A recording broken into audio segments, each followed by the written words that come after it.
بسم اللہ الرحمن الرحیم۔ میرا نام شاہد امین ہے اور میں اسلام آباد کالج برائے طلبہ G63 میں اردو کا پروفیسر ہوں۔ آج سے ہم 12ویں جماعت کے لیے آن لائن لیکچرز کا آغاز کر رہے ہیں۔ یہ ریکارڈڈ لیکچر جو ہیں آپ یوٹیوب چینل پر دیکھ سکیں گے، جو کہ اسلام آباد کالج برائے طلبہ کی ویب سائٹ پہ بھی ڈسپلے کیا جا رہا ہے۔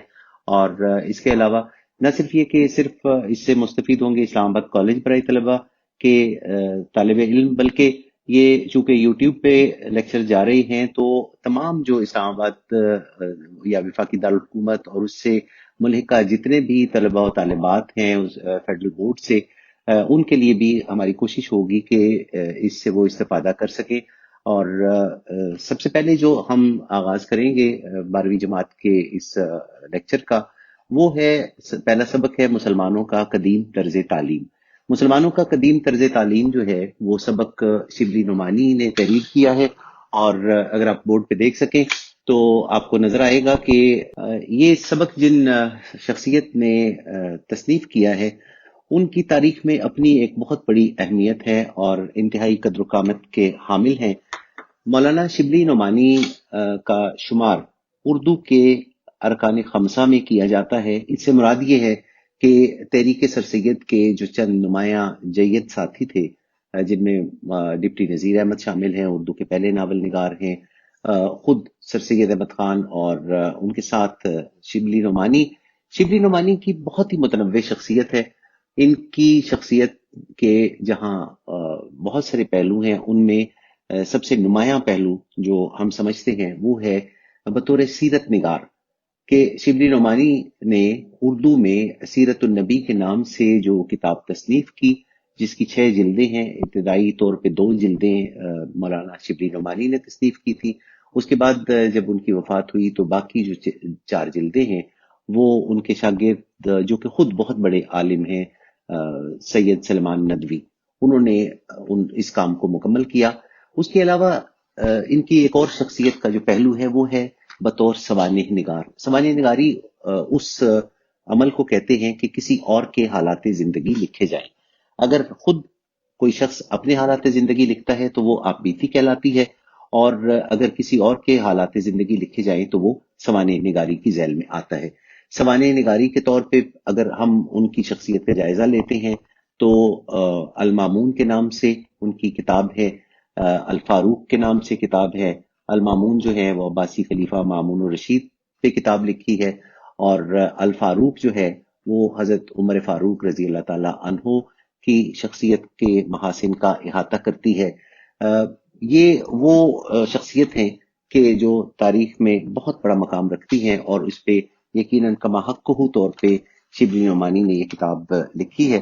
اس کے علاوہ الغزالی، امام غزالی رحمۃ اللہ علیہ پہ بھی ان کی کتاب ہے، اور سیرت النعمان کے نام سے انہوں نے جو کتاب لکھی ہے وہ حضرت امام ابو حنیفہ رحمۃ اللہ علیہ کی سوانح کا تذکرہ کرتی ہے۔ جہاں تک شاعری کا تعلق ہے، شاعر بھی تھے اور بہت اچھے شعراء میں ان کا شمار ہوتا تھا۔ علامہ اقبال کے ذاتی دوست تھے اور ان کے ساتھ بہت مراسم تھے، اور ان کے خطوط بھی بہت علامہ اقبال کے ساتھ خط و کتابت بھی جاری رہتی تھی۔ تو یہ وہ تمام ان کی شخصیت کے پہلو ہیں کہ جو جتنی زیادہ متنوع شخصیت ہوتی ہے اتنی ہی زیادہ وہ معاشرے کی جو خوبیاں خامی ہیں ان کو اجاگر کرتی ہے۔ ایک اور ان کا جو وصف ہے وہ ہے بطور تنقید نگار کے۔ تنقید نگار سے مراد یہ ہے کہ ادب کی جو جتنی مختلف اصناف ہوا کرتی ہیں ان کے اوپر ان کا محاکمہ کرنا۔ ہمارے ہاں تنقید کا عام طور پہ جو مقصد اور محور سمجھا جاتا ہے وہ ہے اعتراض، جبکہ تنقید لفظ نقد سے ہے جس کے معنی ہے پرکھنے کے۔ تو اچھائی برائی کا ایک خاص جو معیار یا سٹینڈرڈ مقرر کیا جاتا ہے کسی ادب میں، اس کے پیمانے کے مطابق شعر کو پرکھنا، یا جو مختلف اصناف ہیں دیگر نثر کی، ان کو پرکھنے کے لیے یہ بہت ہی ایک ذمہ داری کا کام ہوتا ہے، اور بہت احسن طریقے سے انہوں نے اس ذمہ داری کو ادا کیا۔ موازنہ انیس و دبیر ان کی ایک بڑی مشہور تصنیف ہے، اور جس میں انہوں نے اس زمانے کے جو 2 بڑے شعراء تھے، میر انیس اور مرزا دبیر، ان کے کلام کا محاکمہ کیا اور اس پہ تنقید کی ہے۔ ایک مطلب پھر میں بتا دوں کہ تنقید سے مراد یہ نہیں ہے کہ ان پہ اعتراض کیا ہے، بلکہ ان کی خوبیوں خامیوں کو نمایاں کیا گیا ہے۔ اسی طرح سے شعر العجم ان کی ایک اور بڑی تصنیف ہے، جس میں انہوں نے جو قدیم ایران سے لے کے بہت جو ریسنٹ شعراء تھے اس زمانے کے، وہاں تک وہ پوری ایک تاریخ بیان کی ہے۔ شعر العجم کے عجم سے مراد یہ علاقہ ہے جو کہ ایران کا یا غیر عرب علاقہ کہلاتا ہے۔ تو یہ تمام تر ان کی شخصیت کی خوبیاں ہیں، اور مقالات شبلی کے نام سے مختلف جو ان کے مقالے چھپتے رہے، ان میں سے یہ ایک مقالہ ہے یا ایک تحریر ہے جو آج ہم پڑھیں گے، مسلمانوں کا قدیم طرز تعلیم۔ اب اس میں جو وہ بتاتے ہیں اس کا آؤٹ لائن یا اس کا خلاصہ سے یوں سمجھ لیجئے کہ 145 ہجری تک باقاعدہ طور پہ تصنیف و تالیف نہیں تھی، اور عرب جو تھے وہ اس طریقے سے تعلیم اور تعلم حاصل کرتے تھے کہ جو سند و روایت ہے، مراد یہ ہے کہ ایک سے سنتا ہے دوسرا اور اسے یاد کرتا ہے اور پھر وہ آگے تک پہنچاتا ہے۔ اور خاصی تفصیل کے ساتھ انہوں نے اس سبق میں اس ساری بات سے گفتگو سے بحث کی ہے کہ مسلمانوں کا طریقہ تعلیم، طرز تعلیم کیا تھا، اور کس طریقے سے بتدریج اس میں تبدیلیاں آتی گئیں۔ ابتدائی طور پہ جیسے انہوں نے بتایا ہے کہ پہلے باقاعدہ کوئی یونیورسٹیوں کا انتظام نہیں تھا، اور یہ جو تعلیم تھی وہ محدود تھی اساتذہ کی اپنی ذات تک۔ وہ اپنے اپنے حلقہ درس میں لوگوں کو تعلیم دیا کرتے تھے، اور حکومت کی طرف سے کوئی باقاعدہ اس کی سرپرستی نہیں ہوا کرتی تھی۔ لیکن جیسے جیسے وقت گزرتا گیا تو پھر مسلمانوں کی وہ شاندار روایات سامنے آئیں کہ جس نے آپ دیکھیں کہ چاہے وہ منطق ہو، طب ہو، فلسفہ ہو، حکمت ہو، یا اس زمانے کے ریاضی کے علوم ہیں یا سائنس کے علوم ہیں، تو آہستہ آہستہ ان سارے علوم کو انہوں نے اس میں شامل کیا ہے، اور یہ بتایا ہے کہ مسلمانوں کا قدیم طرز تعلیم کیا تھا اور کس طریقے سے اس میں آہستہ آہستہ تبدیلیاں آتی چلی گئی۔ میں تھوڑا سا کوشش یہ کروں گا کیونکہ کتابیں آپ لوگوں کے پاس شاید موجود ہوں، اور ہو سکتا ہے کہ بعض اوقات اگر کتاب نہیں بھی ہے تو میں تھوڑا کوشش یہ کروں گا کہ ان کی جو تحریر ہے باقاعدہ طور پہ اس سے میں تھوڑا ساری شاید نہ پڑھ سکوں، اس لیے کہ وہ زیادہ تر کوشش یہ ہوگی کہ وہ آپ خود پڑھیں، لیکن ابتدائی جو کچھ ہے وہ میں پڑھ دیتا ہوں۔ یہاں سے وہ شروع ہوتا ہے کہ سن 145 ہجری تک، یعنی جب تک تصنیف و تالیف شروع نہیں ہوئی تھی، جو تعلیم و تعلم تھی، تعلیم سے مراد پڑھانا اور تعلم سے مراد پڑھنا ہے، وہ عرب کے سادہ اور نیچرل طرز زندگی کے لیے موزوں تھی۔ علوم وہ تھے جن کو حافظے سے زیادہ تر تعلق تھا، بحث طلب مسائل بھی معمولی فہم کی دسترس سے باہر نہ تھے، اور طرز تعلیم تو بالکل وہی تھا، یعنی سند و روایت جو قدیم زمانے سے ان میں رائج تھا۔ لیکن 100 برس کی مدت میں تمدن بہت کچھ ترقی کر گیا، اور اسی نسبت سے تعلیم بھی زیادہ وسیع اور مرتب اور باقاعدہ ہو چلی۔ اس دور میں جن علوم کو رواج حاصل ہوا وہ نحو، معنی، لغت، فقہ، اصول، حدیث، تاریخ، اسماء الرجال، طبقات اور ان سے متعلقات تھے۔ اس میں ایک لفظ ہے اسماء الرجال۔ یہ علم باقاعدہ طور پہ تخصیصی طور پہ مسلمانوں ہی سے وابستہ ہے، اور رجل کہتے ہیں انسان کو، رجال اس کی جمع ہے۔ یہ وہ علم تھا کہ جب احادیث جمع کی گئی تو سب سے پہلے یہ کہا گیا کہ جو روایت کرنے والے ہیں ان کی اتھینٹسٹی، ان کی جو صحت ہے اس کا معیار کیا ہے، اور اس کے بڑے کڑے معیار مقرر کیے گئے، اور باقاعدہ طور پہ دیکھا یہ گیا کہ وہ شخص کس دور میں تھا، نبی کریم صلی اللہ علیہ وسلم کے صحابہ میں سے تھا یا ان کے بعد جو دوسری تابعین کی نسل آئی یا تبع تابعین ہیں، تو وہ سلسلہ روایت کا آخر تک کیا نبی کریم صلی اللہ علیہ وسلم تک جاتا ہے یا کہیں منقطع ہوتا ہے۔ یہ جو علم تھا وہ تاریخ میں پہلی مرتبہ سامنے آیا کہ جو روایت کرنے والا ہے یعنی راوی ہے وہ کس حد تک مصدقہ ہے، اور اس کی جو کہی ہوئی بات ہے یعنی جو حدیث جو بیان کر رہا ہے وہ کس حد تک مصدقہ ہے۔ اس علم کو اسماء الرجال کہا گیا، اور یہ کوئی دو چار لوگوں کے بارے میں نہیں تھا، بلکہ یہ لاکھوں بلکہ ہزاروں اور لاکھوں کی تعداد میں یہ تحقیق کی گئی، اور اس طرح سے یہ علم الرجال باقاعدہ طور پہ جو ریسرچ کا کام ہے اس میں شامل ہوا۔ اور عقلی علوم کا سرمایہ وہ بہت زیادہ جمع ہو گیا تھا، مگر رواج عام نہ حاصل کر سکا، جس کی وجہ یہ تھی کہ سلطنت نے اس کی اشاعت پر چنداں زور نہیں دیا، اور عام ملک کو کچھ ناواقفیت، کچھ مذہبی غلط فہمی کی وجہ سے فلسفہ اور منطق کے ساتھ ہمدردی نہ تھی۔ یہ وہ جو لاجیکل علوم ہیں ابتدائی طور پہ، اس کی طرف کوئی زیادہ مسلمانوں میں بتا رہے ہیں کہ کوئی دلچسپی نہیں تھی۔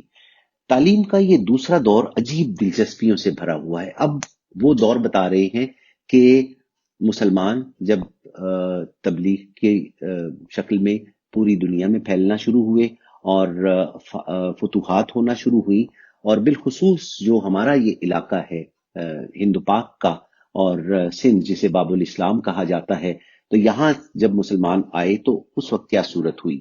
کہتے ہیں کہ دیکھو، دریائے سندھ کے کنارے تک اسلام حکومت کر رہا ہے، سینکڑوں قبیلے ریگستان عرب سے نکل کر دور دراز ملکوں میں آباد ہوتے جا رہے ہیں، بہت سی قومیں دلی ذوق سے اسلام کے حلقے میں داخل ہو رہی ہیں، لیکن اب تک اس وسیع دنیا میں سلطنت کی طرف سے نہ کوئی سررشتہ تعلیم ہے، نہ یونیورسٹیاں ہیں، نہ مدرسے ہیں، کہ حکومت کی طرف سے باقاعدہ کوئی ایسا انتظام موجود نہیں ہے۔ عرب کی نسلیں حکمران ہیں، مگر حکومت ایسی بے تعلق اور اوپری ہے کہ ملک کے عام اخلاق، معاشرت اور تمدن پر فاتح قوم کی تہذیب کا اثر چندہ نہیں پڑ سکتا۔ تمام علوم پر عربی زبان کی مہر لگی ہے۔ ان سب باتوں پر دیکھو کہ علوم و فنون کس تیزی اور وسعت سے بڑھتے جاتے ہیں۔ یہ آگے کچھ نام دیے گئے ہیں مختلف شہروں کے: مرو، ہرات، نیشاپور، بخارا، فارس، بغداد، مصر، شام، اندلس کا ایک ایک شہر بلکہ ایک ایک گاؤں علمی صداؤں سے گونج اٹھا ہے۔ عام تعلیم کے لیے ہزاروں مکتب قائم ہیں، جن میں سلطنت کا کوئی حصہ نہیں ہے۔ جیسے کہ ابتدا میں انہوں نے کہا کہ سلطنت کی طرف سے کوئی سرپرستی حاصل نہیں تھی، اور جو بھی تھا وہ اساتذہ جو کہ پڑھ رہے تھے اور اس کے بعد پڑھا رہے تھے، انہوں نے اپنے حلقہ اثر میں یہ درس شروع کیے تھے۔ تو اوسط اور اعلیٰ تعلیم کے لیے مسجدوں کے صحن، خانقاہوں کے حجرے، علماء کے ذاتی مکانات ہیں، لیکن ان سادہ اور بے تکلف عمارتوں میں جس وسعت اور فیاضی کے ساتھ علم کی تربیت ہو رہی ہے، بڑے بڑے عالیشان قصر و ایوان میں بھی جو 5ویں صدی کے آغاز میں اس غرض سے تعمیر ہوئے، اس سے کچھ زیادہ نہ ہو سکی۔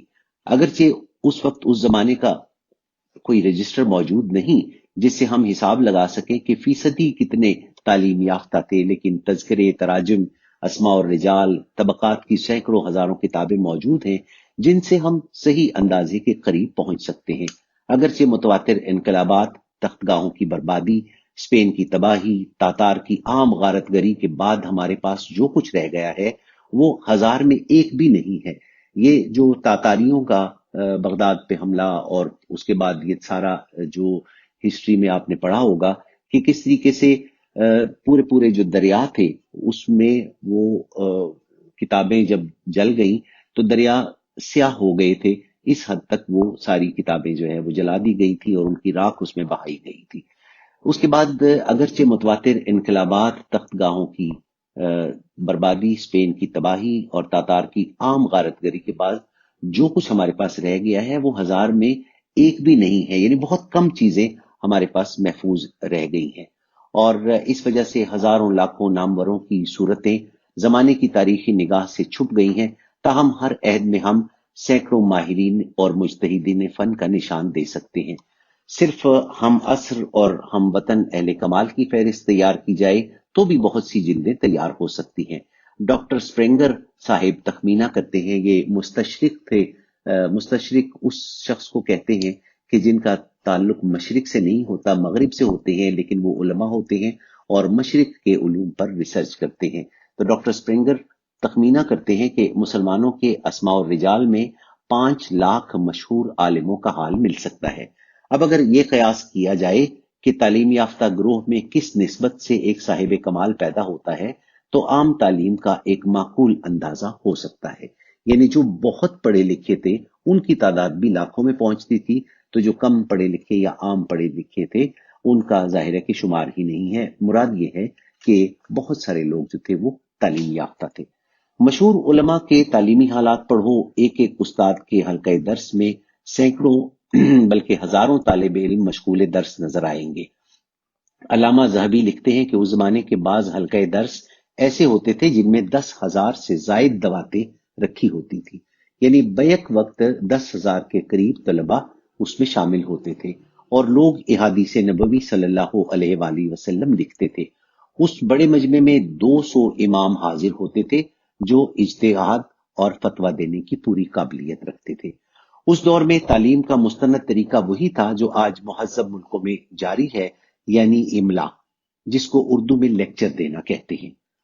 استاد ایک بلند مقام یا کرسی یا ممبر پر بیٹھ جاتا تھا اور کسی فن کے مسائل زبانی بیان کرتا تھا، اور جو طالب علم قلم دوات لے کے بیٹھے ہوتے تھے وہ ان تحقیقات کو استاد کے خاص لفظوں میں لکھتے جاتے تھے، اور اس طرح ہر قسم کی ایک مستقل کتاب تیار ہو جاتی تھی اور امالی کے نام سے مشہور ہوتی تھی. امالی یعنی وہ کتاب ہوتی تھی جو ان کے ملفوظات یا ان کی کہی ہوئی لفظ بلفظ باتیں ہیں جو ان کے شاگرد نقل کرتے تھے. اعلیٰ تعلیم کے لیے دور دراز مسافتوں کا طے کرنا اور متعدد اہل کمال کی خدمت میں پہنچ کر فائدہ اٹھانا نہایت ضروری خیال کیا جاتا تھا. مشہور اہل فن کی لائف چھان ڈالو. اب یہاں پہ انہوں نے لائف کا لفظ استعمال کیا ہے. بظاہر ہمیں یہ لگتا ہے کہ لائف تو انگریزی کا لفظ ہے اور وہ کیوں استعمال کر رہے ہیں. چونکہ وہ زمانہ ایسا تھا کہ 1857 کے بعد سے براہ راست انگریزی کا غلبہ ہوا تھا، اور جو لوگ ہوتے تھے پڑھے لکھے وہ بھی اپنے آپ کو انگریزی کے ساتھ کسی نہ کسی حد تک واقفیت کرواتے تھے، اور وہ جو الفاظ تھے آہستہ آہستہ رائج ہوتے چلے جا رہے تھے کہ جیسے ہم نے یہاں پہ دیکھا کہ وہ زندگی کے بجائے لائف کا لفظ استعمال کر رہے ہیں. تو وہ کہتے ہیں کہ مشہور اہل فن کی لائف چھان ڈالو. اس زمانے میں ایک مشہور فاضل جو سفر کی زحمت اٹھائے بغیر اپنے فن میں نامور ہو، اس زمانے کے لوگ ہمیشہ اس کو حیرت سے دیکھتے تھے کہ یہ کیسے ممکن ہے کہ سفر کیے بغیر کوئی شخص تعلیم حاصل کر سکے.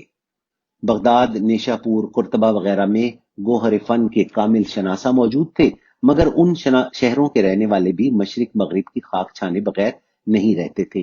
علامہ مقرری کی تاریخ کا ایک بڑا حصہ انہی علماء کے حالات میں ہے جو اسپین سے مصر و شام اور بغداد گئے یا ان مقامات سے چل کر اسپین میں داخل ہوئے. جس کثرت اور جوش و سرگرمی سے تعلیم کے لیے ہمیشہ مسلمان سفر کرتے رہے ہیں، دنیا کی تاریخ میں اس کی نظیر موجود نہیں ہے. دوسری چیز جو اعلیٰ تعلیم کے لیے گویا لازمی تھی، مناظرے کی مجلسوں میں شریک ہونا تھا.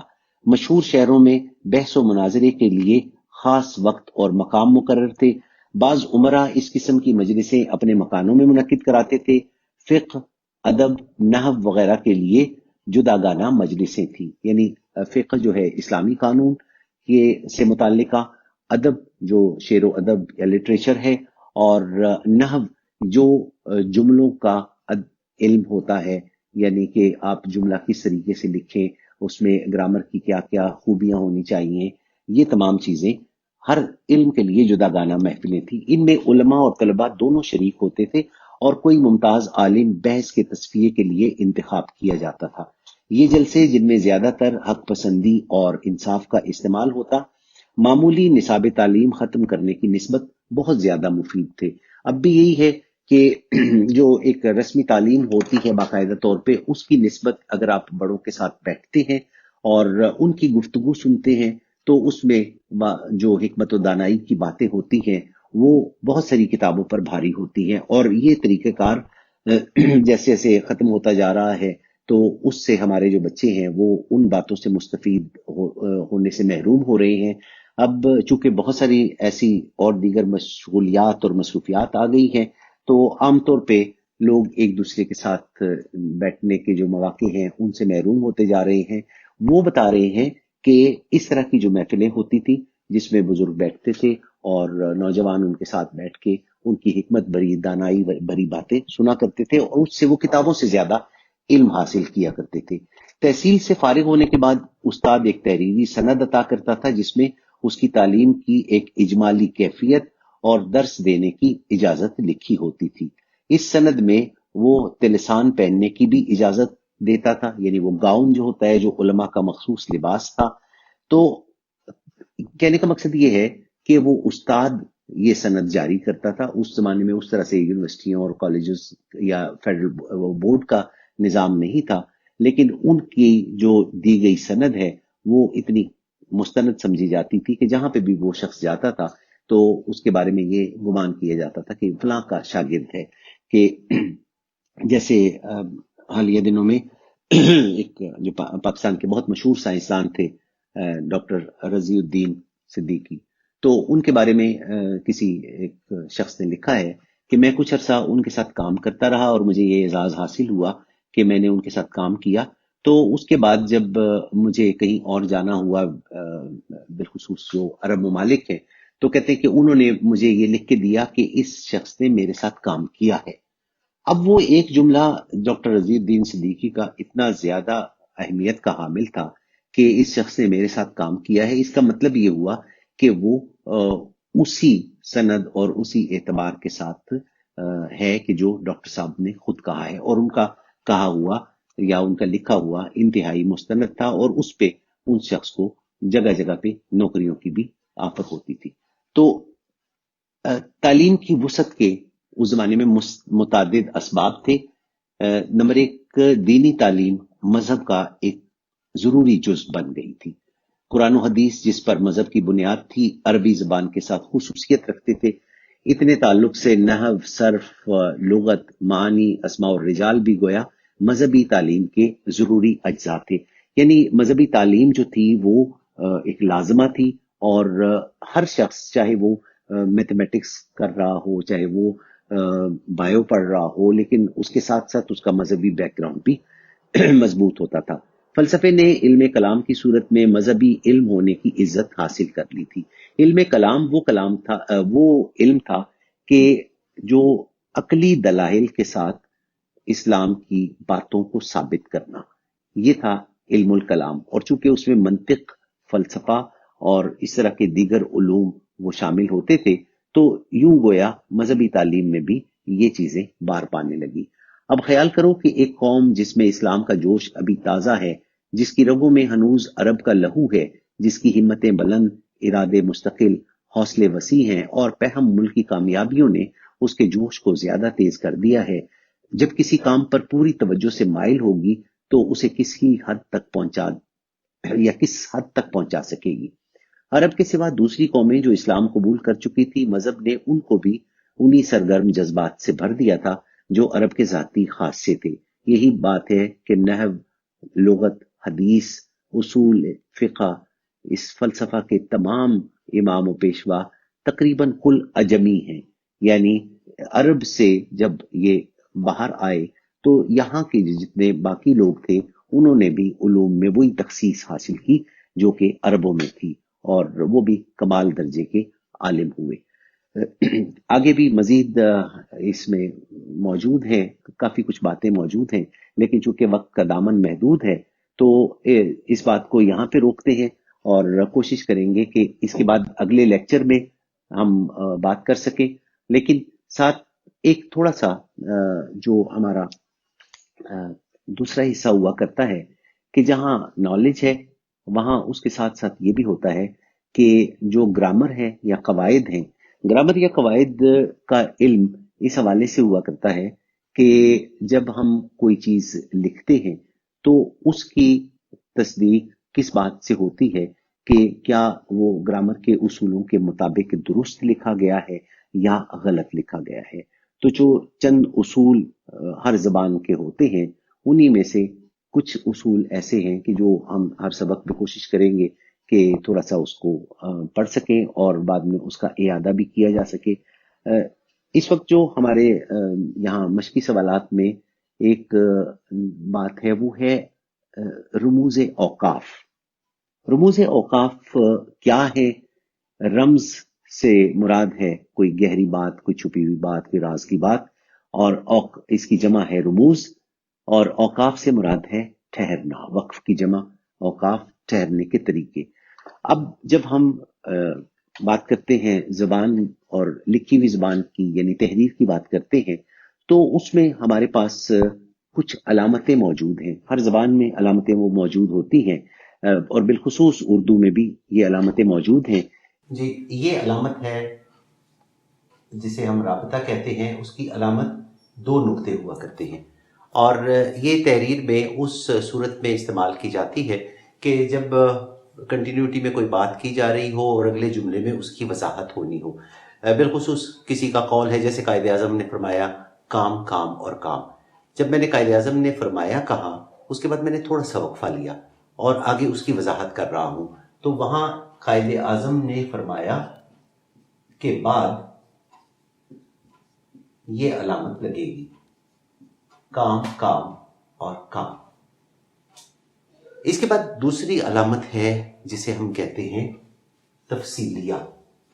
تے فے سواد یہ لام یہ ہے. تفصیلیہ جیسے کہ اس کے نام سے ظاہر ہے کہ یہ کسی چیز کی تفصیل بیان کرنے کے لیے استعمال کی جاتی ہے. بالخصوص کوئی فہرست دینی ہو یا کوئی ایسی بات کرنی ہو کہ جی فلاں چیز جو ہے وہ مندرجہ ذیل ہے، اس کے بعد آگے اس کی اپنی تفصیل دینی ہے تو یہ علامت ہوتی ہے اس کی. ایک لائن لگاتے ہیں اور اوپر نیچے یہ دو نقطے ہوتے ہیں. تو یہ میں اس کا انگلش میں نہیں بتا رہا اس لیے کہ پھر آپ اس سے کنفیوز ہو جائیں گے. فرق صرف اتنا ہے انگلش اور اردو کی علامات میں کہ انگلش میں یہ علامت جو ہے وہ یوں لگتی ہے اور یہ کیونکہ وہ لکھی جاتی ہے لیفٹ ٹو رائٹ اور اردو چونکہ لکھی جاتی ہے دائیں سے بائیں تو اس لیے وہ علامت اس طریقے سے ہوتی ہے. جیسے کہ ایک اور علامت ہے جسے ہم سکتہ کہتے ہیں، آپ جسے کوما کہتے ہیں. تو سکتہ کی علامت جو ہے وہ اردو میں یوں ہے اور انگلش میں آپ لکھ رہے ہیں تو یوں لگاتے ہیں. اور ایک چھوٹی سی ایسے ہی لائٹر نوٹ پہ بات کہ چونکہ انگلش یہاں سے یوں لکھی جا رہی ہے اور ایک ہلکا سا آپ نے وقفہ دینا ہے تو جیسے آپ نے ہک ڈالا ہے تو یوں کرتے کرتے اس کو آپ نے ہک کر دیا اور یہ ہک آپ نے یوں لکھا ہے. اسی طرح اردو چونکہ یوں لکھی جا رہی ہے تو آپ نے اگر اس طرف سے یہ ہک لگانا ہوگا تو وہ سلپ ہو جائے گا، اس لیے آپ اسے یوں نیچے کی طرف سے ہک کر دیتے ہیں. تو بس آج کے لیے اتنا ہی اور کوشش ہماری یہ ہوگی کہ کل اگلے لیکچر میں ہم یہ بات مکمل کر سکیں اور مسلمانوں کا جو طرز تعلیم ہے اس کا ٹیکسٹ بھی اور اس کے حوالے سے جو باتیں اور مشقی سوالات ہیں اس کے بعد پھر ہم کوشش یہ کریں گے کہ جو یوٹیوب چینل آپ کو جس کا لنک بتایا جا رہا ہے اس لنک پہ آپ جاتے ہیں اور پھر اگر انڈیویجول انفرادی طور پہ آپ کے کچھ سوالات ہیں تو پھر ای میل ایڈریس کے ذریعے بھی آپ رابطہ کر سکتے ہیں اور اس پہ ای میل ایڈریس بھی ہم کوشش کریں گے کہ دیں. اور انڈیویجول جو اساتذہ لیکچر دے رہے ہیں ان کے ای میل ایڈریس بھی ہم کوشش کریں گے کہ اس پہ ہر لیکچر کے ساتھ آئیں تاکہ جہاں سے بھی کوئی سوالات آپ کر سکیں یا کوئی جوابات لینا چاہیں تو اس سہولت کے ساتھ آپ استفادہ کر سکیں. آپ کا بہت بہت شکریہ. السلام علیکم.